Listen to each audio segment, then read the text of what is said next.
बरेचसे मुद्दे सांगून झालेत, त्यामुळे आपण मुद्द्याचं तेवढं बोललं पाहिजे. काल परवा मुंबईमध्ये एक दसरा मेळावा झाला.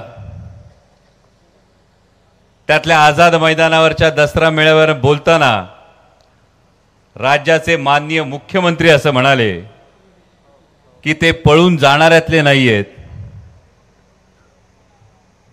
त्यातला फक्त शब्द त्यांच्या लेखकाकडून पुढचा चुकला होता. मुख्यमंत्री म्हणाले मी पळून जाणाऱ्यातला नाही, पळवून लावणाऱ्यातला आहे. तसं नव्हतं. मुख्यमंत्र्यांनी म्हणायला पाहिजे होतं मी पळून जाणाऱ्यातला नाही, पळवून नेणाऱ्यातला आहे. आणि पळवून नेलं तर मुख्यमंत्र्यांनी काय पळवून नेलं? आज पाटणमध्ये येत असताना पाटणमधले डोंगर बघितले, पाटणमधली झाडी बघितली आणि मला पहिलंच आठवलं काय झाडी काय डोंगर.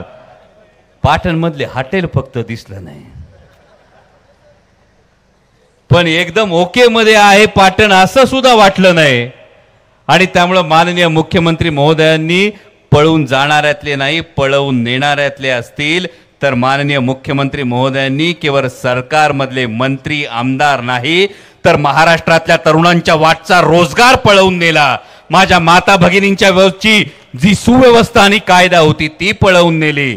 आणि सगळ्यात वाईट म्हणजे आजची जर परिस्थिती पाहिली तर माननीय मुख्यमंत्री महोदयांनी महाराष्ट्राचा स्वाभिमान पळवून नेला आणि तो स्वाभिमान दिल्लीपतीच्या पायावर गहाण ठेवला. याचं शल्य आहे. आज जेव्हा पाटण तालुक्यात आपण बोलतो, मी वैयक्तिक टीका टिप्पणी कधीच करत नाही, पण येताना बऱ्याच ठिकाणी मी पट्टू बोर्ड वाचले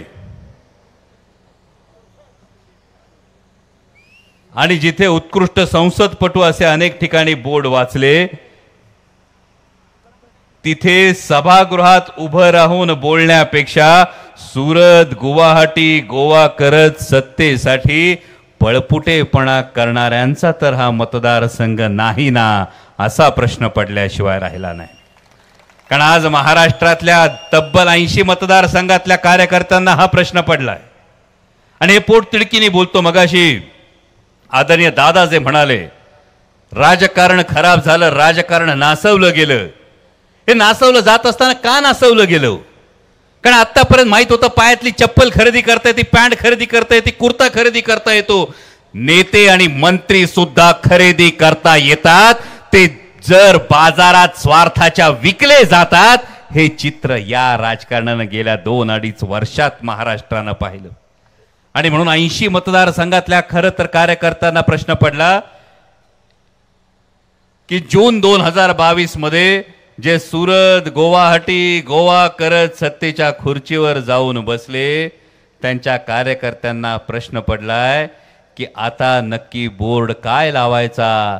दमदार आमदार लावायचा का गद्दार आमदार लावायचा? कारण आमचा दमदार आमदार आहे, आमचा आमदार कर्तृत्वाने, आमचा आमदार दमदार आहे असं आतापर्यंत महाराष्ट्रातले अनेक मतदारसंघातले कार्यकर्ते सांगत होते. पण आता हा प्रश्न दमदार लिहिताना चुकून हाताने त्यांच्याच कार्यकर्त्यांकडून गद्दार तर नाही लिहिलं जाणार ना. कारण इथं तुम्ही सुंदरगडा दातेगडावर शिवजन्माचा सोहळा करता, सत्यजित दादांच्याच पुढाकारानं हा सोहळा होतो. म्हणजे तलवारीच्या आकाराची विहीर असल्याचं तुम्ही सांगता. छत्रपती शिवाजी महाराजांनी सर्वसामान्य दऱ्याखोऱ्यात राहणाऱ्या मावळांच्या हातात तलवार दिली. ही तलवार स्वार्थासाठी तडजोडी करण्यासाठी नव्हती तर महाराष्ट्राच्या स्वाभिमानासाठी लढण्यासाठी होती. आणि म्हणून महाराजांचं नाव आपण आजही घेतो. जो शिवजन्म सोहळा पाटण तालुका अनुभवतो, जो शिवजन्म सोहळा पाटण तालुक्यात साजरा होतो, विचार करा छत्रपती शिवाजी महाराजांनी जर औरंगजेबासमोर गुडघे टेकले असते, छत्रपती शिवाजी महाराजांनी जर आदिलशाही बरोबर साटलोट केलं असतं आणि मग सांगितलं असतं की जर आता विकास करायचा असेल तर दुसरा पर्याय नाही, आता औरंगजेबाचं मांडलिकत्व पत्करतो, हा इतिहास सहन होतो? आपल्याला मान्य होतो हा इतिहास? मग जो इतिहास सहन होत नाही तो विकासासाठी हिंदू हृदय सम्राट शिवसेना प्रमुख बाळासाहेब ठाकरेंच्या विचाराची, त्यांच्या मुलाशी गद्दारी करणारा गद्दारीचा इतिहास कसा सहन होईल याचा एकदा विचार करा. महाराष्ट्रातल्या 2 मराठी माणसांनी निर्माण केलेले पक्ष खरं तर फोडले गेले. हिंदू हृदय सम्राट शिवसेना प्रमुख बाळासाहेब ठाकरे यांनी फोडलेला यांनी तयार केलेला शिवसेना आणि आदरणीय शरदचंद्रजी पवार साहेबांनी निर्माण केलेला राष्ट्रवादी काँग्रेस पक्ष फोडण्यात आले. आणि आता सरकार जे आले, या सरकारची परिस्थिती कशी झाली? 3 मराठी सिनेमे, त्या 3 मराठी सिनेमांसारखी परिस्थिती झाली. जे विकासाच्या नावाखाली स्वार्थापोटी सत्तेत गेली, त्यांची परिस्थिती झाली जाऊ तिथं खाऊ. तेव्हा पाटण तालुक्यातले चांगले रस्ते बी उखडू उखडू परत करायला लागले आणि म्हणून चौकात गुत्तेदार कार्यकर्ते एकमेकांची डोकी फोडायले. कारण तत्वच आहे जाऊ तिथं खाऊ. आणि एकदा राज्यकर्तेच, नेतेच, मंत्रीच विकले जातात हे पाहिल्यानंतर अनेक ठिकाणी प्रशासन कायद्याचं बोलाऐवजी कायद्याचं बोला, ही परिस्थिती निर्माण झाली. कारण शेतकरी जातोय तलाठ्याकडे, तलाठी म्हणतोय वरून तर काय होणार नाहीये, तुला लाखाचं कर्ज मिळणार तर दे, काय द्याचं बोला.